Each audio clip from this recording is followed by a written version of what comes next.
वक्ष्ये प्रह्लादेनोदितं पुरा सर्वरक्षाकरं पुण्यं सर्वोपद्रवनाशनं स्वाहा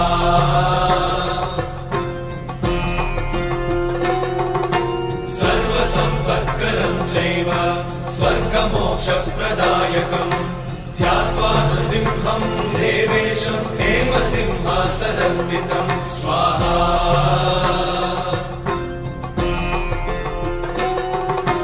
निवृत्तास्यं त्रिनयनं शरदिन्दुसमप्रभं लक्ष्म्यालिङ्गितवामाङ्गं विभूतिनिरुपाश्रितं स्वाहा